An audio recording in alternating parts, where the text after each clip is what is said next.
will solve a problem. 6 identical conducting rods are joined as shown in figure. Point A and D are maintained at 100 degrees centigrade and 10 degrees centigrade respectively. The temperature of junction C will be what? Now first, let assume the lengths of rods are L and cross-sectional area alpha. And also draw this figure like this, arbitrary figure. Okay, this is A, this is B, this is C, this is D. Now it is at 100 degrees centigrade and it is at 10 degrees centigrade at D.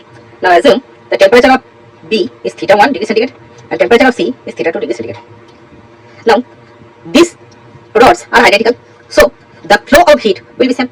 So flow of heat will be Q, and here two identical rods, so flow of heat will be divided to Q by 2, and it is also Q. So from this, from A to B section, we can write that Q by T equal to K alpha 100 minus theta 1 by L. For B to C section, we can write Q by 2T equal to K alpha, it is theta 1 minus theta 2 by L. And for C to D section, Q by T equal to K alpha, theta 2 minus 10 by L.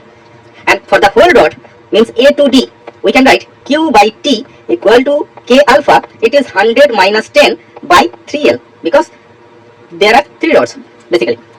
So comparing this equation with this, so we can write that K alpha 100 minus theta 1 by L equal to K alpha 100 minus 10 by 3L. So we can write 100 minus theta 1 equal to 90 by 3 which is equal to 30. So theta 1 equal to 100 minus 30 will be 70 degrees centigrade. So we got the result at point B. So for B junction, temperature is 70 degrees centigrade. Now here in question, the temperature of junction C.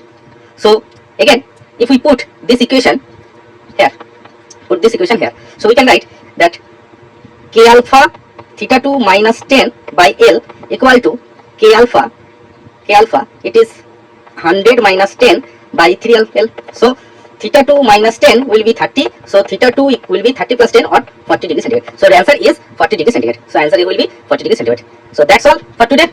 We'll see you tomorrow. Stay with us, like, follow and subscribe us. Thank you. We are Team Basic Physics.